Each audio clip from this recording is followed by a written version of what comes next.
You can start.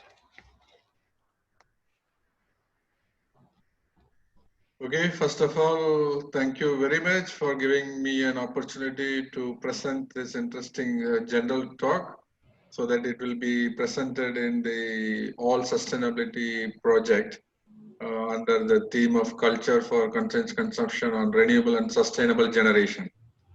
So today the talk will be on renewable energy technologies to address the United Nations Sustainable Development Goals. So I'm working as an assistant professor in the Department of Green Energy Technology in Pondicherry University in India.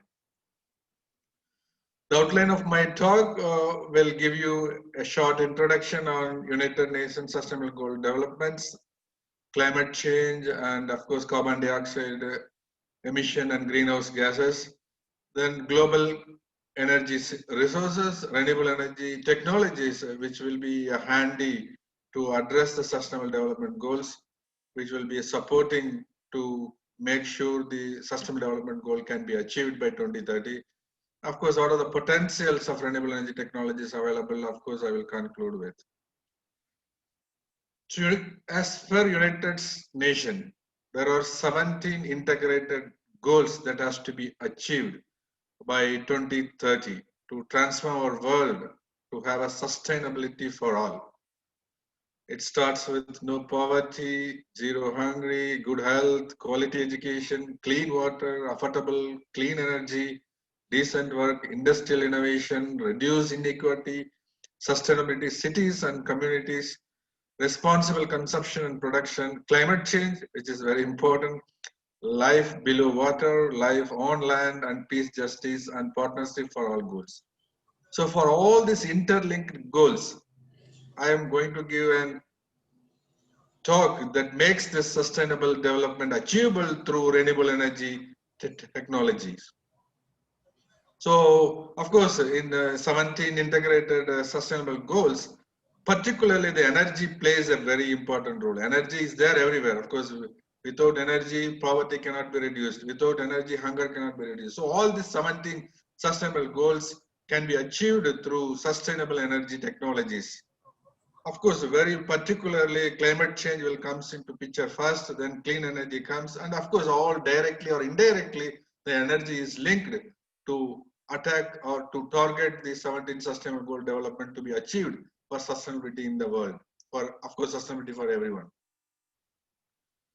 We are very much aware that the fifth IPC report clearly warns that yes, the climate change is happening, warming of the global is really happening. And also it predicts, yes, there are technologies and practices are available to bring down this greenhouse gas emission so that the temperature will be below the pre-industrial level at least by 2 degrees Celsius. The technologies and practices like even green combustion on conventional fuels, hybrid systems to make conventional fuel as a green combustion process, energy efficiency practices like lighting LEDs, smart sensor lights, storage rate appliances, smart grid, which also try to reduce the energy, which can reduce energies that will also bring energy efficiency. That way we can address a little bit on climate change so that the emission of greenhouse gases can be reduced. Then renewable energy technologies very well will play from solar energy, wind energy, bioenergy, geothermal energy. Of course, a lot of other renewable energies which can play a very important role to address the climate change, and that will help for us to target all the 17 sustainable goal developments. And of course, nuclear energy is clean energy, but of course, we cannot say it's a renewable energy, but it's a clean energy which can also help to achieve mitigate the climate changes. As of October 2020, you can see the level of carbon dioxide in the atmosphere, it reaches around 411.28 ppm. When compared to the pre-industrial level 1955, it's really from 300 to 400. So it's nearly 25% of carbon dioxide emissions is happening more in our atmosphere. Because of this, it is very clear climate change happened, global warming is happening, drought is happening here and there, glacier melting is well known nowadays, frequent wildfire happening in many places, particularly in Australia and US. You can see, of course, in Brazil also it's coming up. Flood, you can see everywhere flood. Okay, recently we have flood in our place. We have two nearly cyclones. Of course, nowadays cyclones are very frequent. Okay, people who are living very coastal area has to face this. And hurricanes and storms. Of course, because of this energy use, emission of carbon dioxide, air, water, and land is get polluted as much as. Health, of course, that's very important. You should talk. The breathing of air will make you asthma because of high pollutant in air. Cancers and aging and other related health effects are more. Agricultural effect is very high, where you can end up with low yield, quality is going down, and of course pollutants are making your life hell. Pesticides and other things in agriculture fields, making the agriculture is unsustainable. Of course, now the pandemic, as you can directly link the pollutants for the pandemic. Okay, so there's no need to talk much more on COVID-19. I think the world is really facing in a big trouble now. So of course, this all made, see, energy really makes nearly 78% of our atmospheric pollution happens through because of burning of our fossil fuels. So I think the slide gives you idea about the China, which nearly emits 11,000 metric ton of carbon dioxide related things to atmosphere, comes number 1 in the list, which 27% of carbon dioxide in atmosphere is due to China. Then comes US, 14%. European Union, next. India is also making a huge contribution on emission of carbon dioxide, 6.6%. Russia comes 5, Japan 3%, Brazil, okay, still at the low level, but still it's catching up. 2.3% of carbon dioxide emission through the Brazil. These are the top 10 emitters of carbon dioxide to our atmosphere. If you look into the per capita emission of this carbon dioxide emission, 10 countries which comes above the average level. US per capita is too much. Canada, South Korea, Russia. Of course, at the bottom of the table, Brazil and India, the per capita emission of carbon dioxide is still below the world average of 4.3 tons per year. So that's really looks nice. But imagine the amount of energy the developed countries, the top 10 countries, how they are emitting. So this is a concern. So what's happening now? So in terms of energy, currently 74% of our energy globally comes from conventional fuels. Very interestingly, 26% of our energy now started to come from renewable energies. So this is where it has to be improved. So renewable energy has to be improved in such a way so that in future, the conventional energy for electricity will be going down. So globally, currently around 18 terawatt of power is needed. So the potential is huge. Of course, coal is still there, still around 900 terawatt power we can get from coal, which is available all over the world. The reserve is there.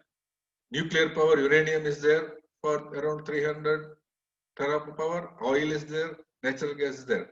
But you see, the naturally available solar, sun, every year sun emits around 23,000 terawatt of power that comes into our surface.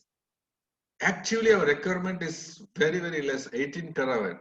So nearly more than 2,500 times more that solar sun gives us the energy. So if you are able to tap the solar energy for energy purpose, we should not worry about the conventional fuels, and we should not worry about our atmospheric pollutions.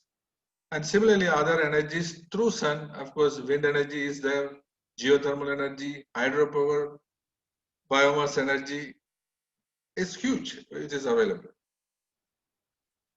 So the global solar power is huge. As I said earlier, the currently 18 terawatt power of annually that global needs, we can get it in just 52 minutes.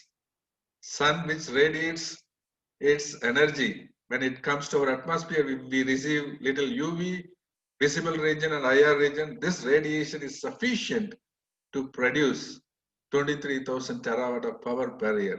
So you can see, as per the solar constant, we receive around 1000 watts per meter square. That means in a day, per hour, we are able to make 1 meter of sunlight which we observe for a day, we can make around 4 units. So that much of energy is abundant, which is falling on our Earth's surface. The potential of solar is huge. You can see the global solar power.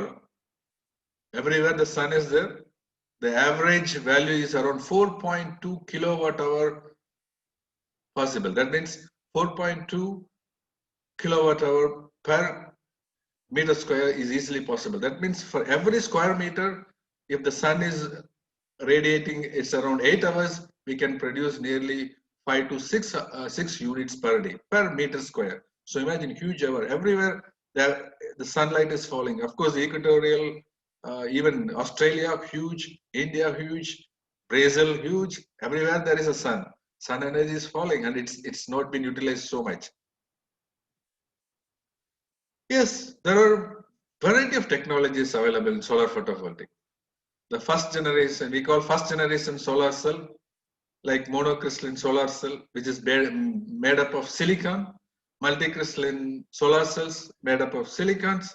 Currently, 80% of global market occupies this solar cell technologies. Well matured technology, easily available, which has an efficiency of around 20 to 25%. Then comes the second generation solar cell. They are all thin film solar cells, which are made up of cadmium telluride, thin film, cadmium, indium, gallium. These are all the material requirement is very less, so it's thin film. Of course, the efficiency is a little bit comparatively less, but depend upon the material activity, the efficiency can be between 15 to 30%. On the slide which you can see, we can also make transparent solar cells. So windows can also generate power by observing the IR radiation is converted into electricity. So visible region can penetrate into your cell. So the window will give your sunlight inside and also it can produce power. The hybrid solar cells also come up. Hybrid perovskite solar cells, which has an efficiency of nearly 25 to 30%. And multi-junction solar cells, where different materials are used in a multi-layer so that you can have an efficiency of 45%. And of course, there are flexible organic solar cells like dye-sensitized solar cells. Then polymer-based solar cells. Okay, conductive polymers can be used to make flexible solar cells. So it is easily installed wherever you need, in windows or wherever the shape of your buildings is different. We can easily install and we can have an efficiency. Of course, the efficiency is not that much of silicon solar, so it reduces to 15%. So the solar power is there, and a lot of technologies are already available. And of course, currently the solar energy per unit is much cheaper than the energy that you produce from coal and oil and gas fuels. Then comes another interesting technology, old technology, solar thermal technologies. Again, there are variety of technologies are available to harvest the sun in the form of heat energy. For example, one is which you can see here, central receiver, where the lights are concentrated in one particular place. Solar light using mirrors or any reflectors that can be concentrated in one particular area, and energy absorbing materials like water or oil or any other materials where it can be used to absorb the heat, and this heat can be utilized for producing power. It can be a central receiver, it can be a vessel, or it can be a parabolic receiver, and it may be a disk receiver. So in everywhere the solar light is concentrated and used to heat the materials to produce power. And this is well-known technology, not only for hot water, for producing electric power. Well-matured technologies, efficiencies are very high. Then comes another interesting renewable energy, wind energy. Of course, because of sun, shines on land and air. Of course, the air gets heated up and air movement is happening. Because of this air movement, we can harvest the wind energy. Various technologies, well-matured technologies, vertical axis, horizontal axis wind turbines are available with different capacities. Of course, the northern pole and southern pole, which has a high density of air, can easily harvest a huge amount. And the power that produced from wind energy is much, much lower than the coal power and oil power and gas power. Then comes bioenergy. There are various technologies are available. For example, you consider thermochemical process. There is a combustion process where the biomass material or get combusted in the presence of oxygen to produce heat, and through heat you can produce electricity. Then comes gasification process where biomass materials can be converted into gaseous fuel like syngas like carbon monoxide and hydrogen, and through Fischer-Tropsch synthesis you are able to convert into liquid fuels. Then you can also consider pyrolysis. Again, there are a variety of pyrolysis technologies are available. Low temperature pyrolysis, high temperature pyrolysis, where you can crack your biomass into liquid fuels and gaseous fuels. Similarly, there is a biochemical process from biomass where you can convert into different types of fuels. For example, anaerobic digestion, where biomass materials can be converted into biogas like biohydrogen, methane, ethane. You can also go for biomass conversion through transesterification reaction where we can produce biodiesel. So for example, jet robo oil or your sugarcane or your soybean, where you can extract your oil that can be undergo transesterification to produce biodiesel. You can also go for fermentation to produce ethanol, methanol, energy materials. And of course, the very easiest way biomass can be converted into compost in the presence of air and microorganisms to get a manure. Then comes another important technology, waste to energy technology, because waste is huge. Waste is making a lot of pollution to our environment. Waste is a big issue in managing. There are available technologies to where we can convert into energy. Similarly called incineration process, where your combustible materials can be combusted or incinerated to produce heat, and then through heat you can produce electricity. You can also do gasification, variety of gasification process, plasma gasification, where you can convert the waste material into gaseous fuels, gaseous combustion fuels, or gaseous syngases, which can be again converted into liquid fuels by Fischer-Tropsch synthesis process. Similarly, waste material can be done by pyrolysis of different techniques. For example, plastic materials can be undergo pyrolysis where this material get cracked into into its liquid fuels, because plastics are made from crude oil. So you can again get the crude oil which can be again used as a liquid fuels. Similarly, biochemical process can also be done for waste to energy conversions. Through anaerobic process, we can produce waste into biohydrogen, biogas, methane. I think bagasse is a well-known example. Of course, the process is anaerobic process where hydrolysis, astrogenesis and methanogenesis process happens in the presence of microorganisms in the absence of oxygen. Similarly, you can also try to convert through transesterification to produce liquid fuels. The waste materials can also be undergo fermentation to produce alcohols like ethanol and methanol. And of course, waste material can also be composted for a good manure. It's called an organic manure. That way you can neutralize your emission of carbon dioxide into atmosphere. So the waste can also be converted through different methods to produce energy and useful materials. Of course, the world is still explored a lot of renewable energy technologies. For example, still the ocean energy is not well explored. Of course, we can call it as an untapped renewable energy technologies. Huge ocean, huge energy is there in the form of tide and waves. That has to be explored. Of course, a lot of research are going on where, of course, in future, like solar energy development, this also may happen in ocean. Similarly, geothermal energy, huge. Our Earth inside contain a lot of heat. Okay, the huge energy is also there, which can be yet to be tapped. Hydrogen energy, water, huge water, seawater can be converted into hydrogen and oxygen, and you can use fuel cell where you can convert the hydrogen into electricity, and you can get a pure water which is harmless to our environment. So there are several untapped renewable energy technologies also available. Currently, you can see from the slides the cost of the solar power, the cost of concentrated solar power, the cost of wind energy are going down. You can see the price is well below the price that you have from coal or liquid fuels energies. So this clearly indicates the cost of renewable power is getting cheaper and cheaper, whereas the fossil fuel energy seems to be getting higher and higher. Of course, the hidden prices are very high, the pollution that it makes. And because of this pollution, we are about to target 17 sustainable goal development. As per United States, we need to achieve by 2030. In order to achieve this before 2030, all these 17 interlinked United Nations sustainable goals, it is very important to consider the renewable energy technologies. The technologies are available. It's all matured. Solar energy is matured. Solar thermal is matured. Wind energy is matured. Bioenergy is matured. The only thing is the policies and the politicians has to make sure that this energy we need to take it forward, and so that our issues of achieving all these 17 interlinked United Nations sustainable goals can be achieved without any doubt. So my conclusion is, if we are able to progress in establishing renewable energy for our energy purpose, we can achieve all the United Nations sustainable goals. It's all interlinked.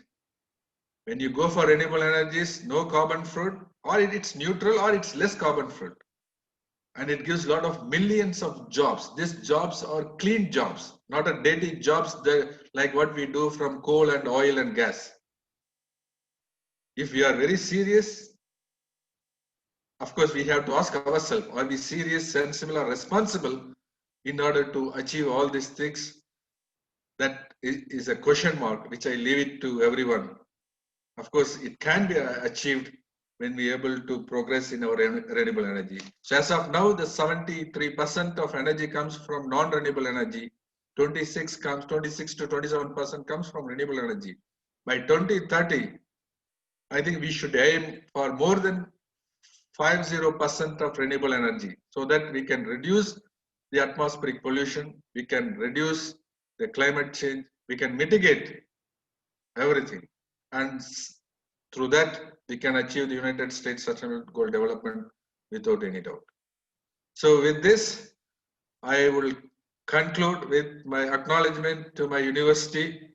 And of course, my acknowledgement goes to my friend, Walster, and of course, to the organizers who have organized this fantastic workshop, and in which I will be a part of it.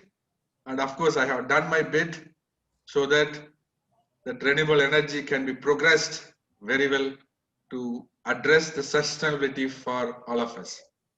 Thank you very much for your kind attentions.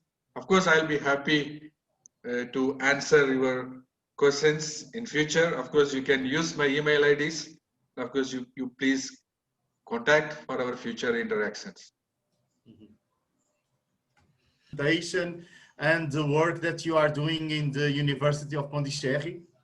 For us, it's a privilege to be partner of your research group, and to have that bridge between UniSul, the University of Southern Santa Catarina, and Pode-se University in India.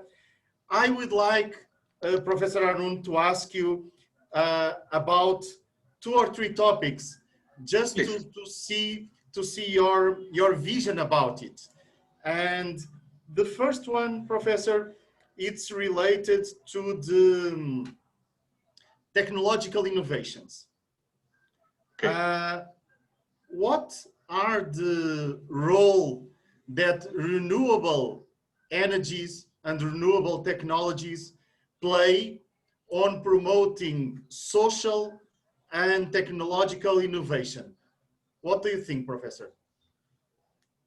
I think it's a good question. I would like to answer in such a way that there is no doubt in it. The renewable energy technologies, whether you talk about solar energy, whether you talk solar thermal, solar photovoltaic, solar thermal energy, or wind energy, huge potential. As I said, the solar energy has a huge potential. Per square meter, we are getting around 1000 watts per square meter, average, I'm telling. Per square meter area, we get 1000 watts. That means if 1000 watts per meter square per hour, we get 1 watt hour unit. That is 1 unit you are getting in 1 meter.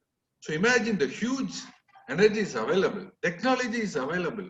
There are well matured technologies. We call it the first generation silicon solar cell. We call it second generation solar cell, thin film solar cells. We are going into third generation. We are going to hybrid new innovation technologies where we are able to convert the solar energy to a maximum amount to electricity. So that really makes the solar energy nowadays much cheaper than any other energy available. Even compared to wind energy, solar is more or less getting cheaper. The coal energy, you know the hidden prices. It's very cost because the polluting environment, because of the pollution, the society is getting health issues happening, climate change is happening, and because of the climate change, all this 17 sustainable goal is getting stuck, isn't it? We are not unable to progress. So all renewable energies, of course, a lot of innovations are happening. Whether you take solar photovoltaic, whether you take solar thermal, whether you take wind energy technology, whether you take bioenergy technologies. I think Brazil is known for a lot of biofuels.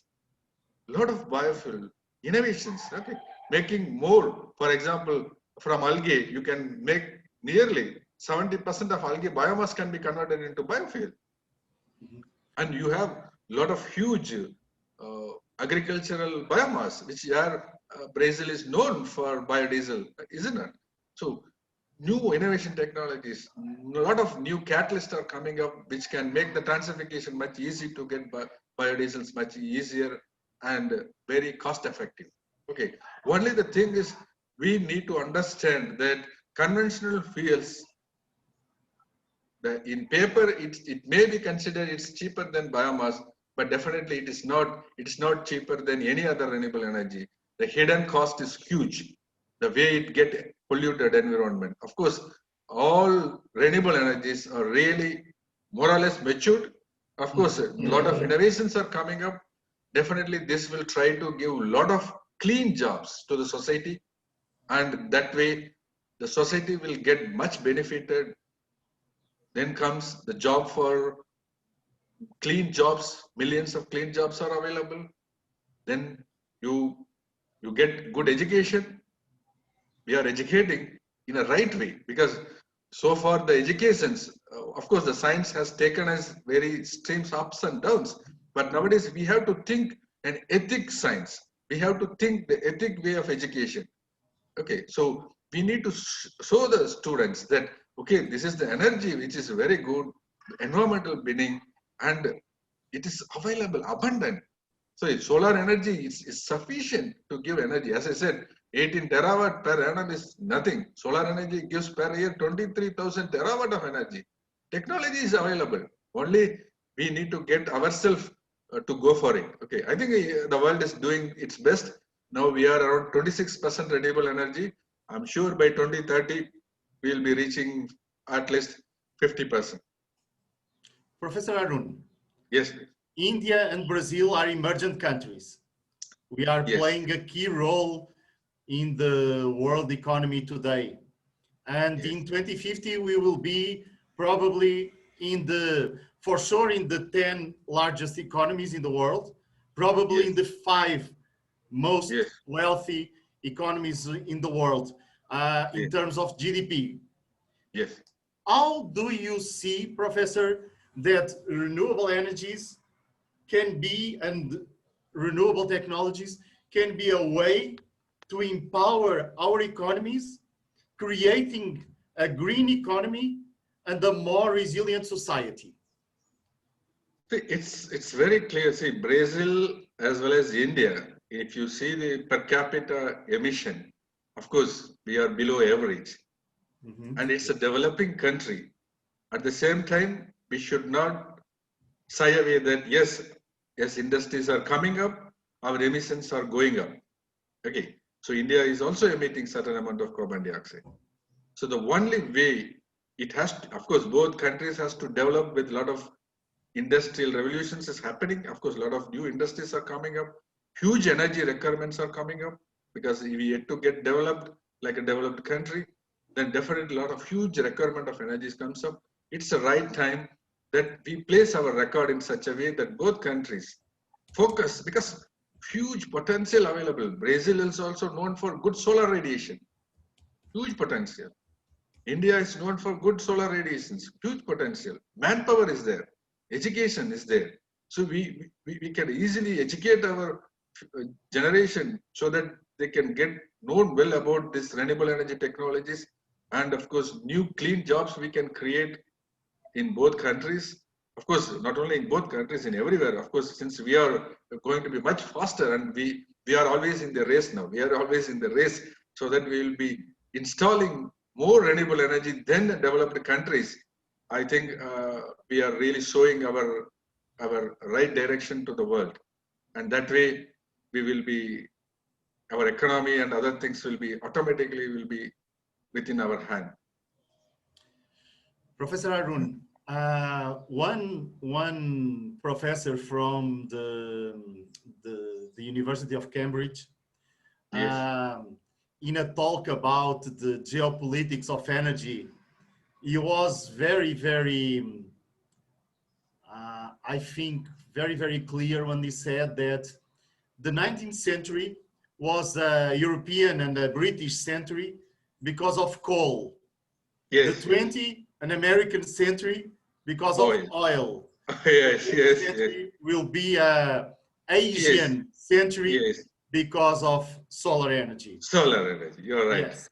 So when I listen to you talking about the fantastic potential of solar energy, and we are in the stone age of using that fantastic resource. Correct. I'm seeing that emergence of Asia and the empowerment of your countries in a way that we never saw before. I remember when I went with you to the Millennium Campus of Pode-se University, that is a solar campus, and see what you are doing in green campus strategies. And basically, in my view, you are leading the way. You are a case for the rest of universities, and Correct. I congratulate you for that. And Yeah. So, in that way, Professor, you are facing the greenhouse gases emissions and facing the global warming and the global climate change. And that, I think, is the role of universities. And that is my last question for you, Professor. What do you think are the role of universities in promoting renewable energies?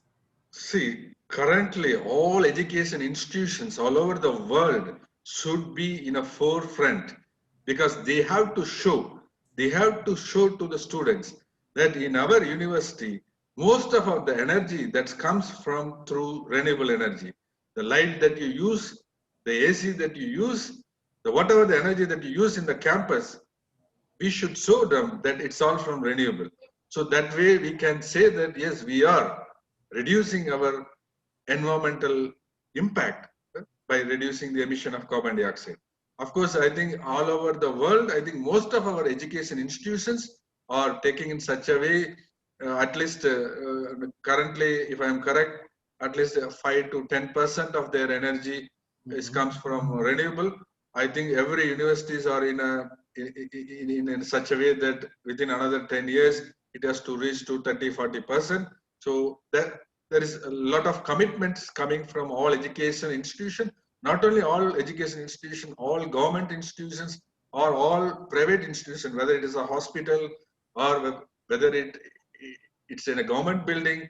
So everywhere it should be implemented in such a way to show to the society that we are moving towards pollution less, environmental friendly energy producers. Okay. So definitely higher education institutions has its own role to play in promoting renewable energy technologies.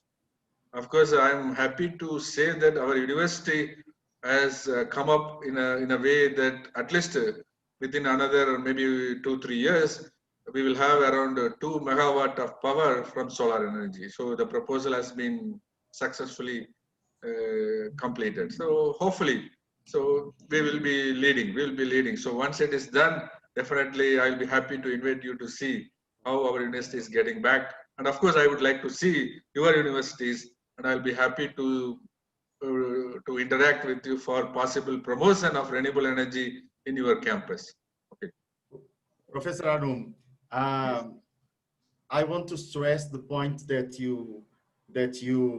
when you said that universities should be in forefront of climate action strategies. Once again, our role is really of a paramount importance today, and we have to talk more and more with our societies. What you do in Pode-se with undergraduate students in rural communities, in setting an example to the government, on talking with decision makers and policy makers, it's really relevant. Correct. And I also think, as you pointed, that in a post-COVID-19 world, we will need to use the renewable technologies as a part of the solution to recover our economies and to create a more sustainable world. We don't have alternatives. We are reaching all the planetary boundaries. And once again, in a 10 billion people world that probably will reach that population in 2050, we will need to use massively the renewable energies, or the greenhouse gases emissions will raise to a level that will make very hard the conditions for our societies, our economies, and our lives. So Professor Arun, thank you so much for your presentation. Thank you so much for the work that you are doing. I have a great pleasure to have you as a friend, and always look to you as a sustainability champion. So thank you. Sorry to interrupt you guys. Great admiration. We have just 1 minute more of meeting. Fine. Because of the Zoom, okay? Fine. So before finishing, I would like to say, always we say that the climate change we have to mitigate.